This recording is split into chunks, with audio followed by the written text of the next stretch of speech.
Alors comment l'opposition perçoit-elle justement ces mesures annoncées hier? On va alerter Ludovic Faux, vous êtes en direct avec Adrien Quatennens, député à La France Insoumise du Nord. Oui, Adrien Quatennens, le gouvernement insiste sur le fait que les chômeurs, dans leur immense majorité, ne sont évidemment ni des fraudeurs ni des profiteurs, mais aussi sur le fait que certains ne sont pas assez actifs dans leur recherche d'emploi, en partie parce que souvent ils ne sont pas suffisamment aidés, conseillés. Si on écoute le gouvernement, l'idée ce serait donc de renforcer le contrôle, mais en même temps de renforcer l'accompagnement des chômeurs. Vous en pensez quoi? Alors je pense que dans les proportions auxquelles s'y attelle le gouvernement, c'est absurde. Et je vais m'en expliquer. D'abord, les chômeurs sont déjà contrôlés à l'heure où nous nous parlons. Pôle emploi réalise des contrôles et ce qui en ressort, c'est que 86% des chômeurs qui sont contrôlés sont effectivement en recherche active. Pour les 14% restants, figurez-vous que 2 tiers de ces 14% restants ne sont même pas indemnisés. Par ailleurs, je veux redire aussi quelque chose à votre micro, c'est que l'indemnité chômage n'est pas la charité.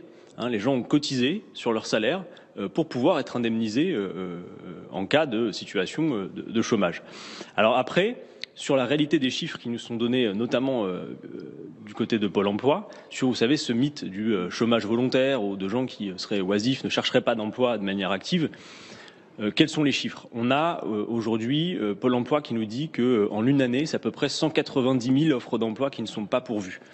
24 millions d'offres d'emploi chaque année, elles, sont réellement pourvues. Ça fait plus de 99% des offres d'emploi qui sont pourvues. Donc une stricte minorité d'emplois non pourvus. Si on fait un ratio, c'est grosso modo un emploi non pourvu pour 44 chômeurs. Et si vous retirez en plus les emplois qui ensuite sont retirés des offres parce que faute de candidats adéquats, etc., on a un ratio qui fait plus peur encore, c'est un emploi pour 300 chômeurs.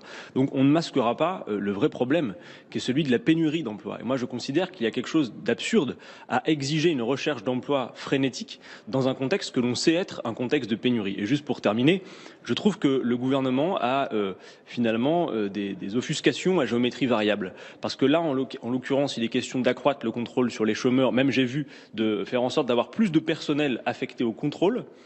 Notez que la fraude à Pôle emploi est estimée à peu près à 58 millions d'euros. Si on met ça en perspective, par exemple, avec une autre fraude qui, moi, m'intéresse beaucoup parce qu'elle représente, vous allez le voir, beaucoup plus d'argent, la fraude et l'évasion fiscale, c'est à peu près 80 milliards d'euros. Ça veut dire que c'est 1300 fois plus que la fraude à Pôle emploi. Pourquoi le gouvernement, par exemple, ne recrute pas les 3000 postes nécessaires pour faire les contrôles sur les évadés fiscaux? Pourquoi s'acharner comme ça sur la population la plus faible? Encore une manière, sans doute, de diviser, comme ils le font sur la question des cheminots, et aussi d'offrir des gages à une droite antipopulaire que visiblement Emmanuel Macron a très envie de représenter. Vous dites qu'il y a une volonté de stigmatiser les chômeurs les plus faibles? Si vous voulez, ce que je dis surtout, c'est que si on veut s'employer à régler la question du chômage dans le pays, c'est visiblement pas en accroissant le contrôle sur les chômeurs que ça va fonctionner. D'ailleurs, il y a des précédents dans d'autres pays.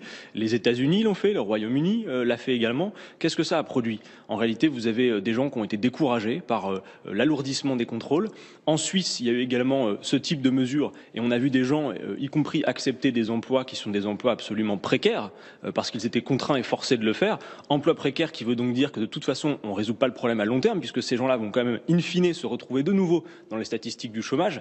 Bref, la vraie question en matière de lutte contre le chômage, c'est la création d'activités. Alors aujourd'hui, on le sait, pas n'importe quelle activité. Une activité qui soit socialement utile, qui interroge nos besoins réels et surtout qui prenne en compte la limite écologique de notre modèle. Il y a des solutions pour ça. Le partage du temps de travail me semble en être une, mais il y a également des expérimentations intéressantes. Avez-vous vu par exemple cette expérimentation de l'association ATD Carmonde avec les territoires zéro chômeur, où il était question d'identifier sur un territoire les besoins qui n'étaient pas satisfaits et de transformer les indemnités chômage en contrat de travail. Un chômeur de longue durée, en moyenne, c'est 15 000 euros d'aide annuelle. Si on transforme ces 15 000 euros d'aide annuelle dans un contrat de travail et qu'on y ajoute bien sûr une tarification aux prestations sociales, environnementales qui pourrait être rendue, plutôt que de simplement indemniser, on peut créer de l'activité. Moi, c'est ça qui m'intéresse. Comment on crée de l'activité? Pas contrôler les chômeurs qui ont déjà bien des difficultés. Vous savez, le chômage tue beaucoup de personnes. Une étude a montré que c'est 14 000 personnes qui meurent de leur situation sociale due au chômage par an. Merci Adrien Quatennens. Marion, on vous laisse poursuivre le débat en plateau.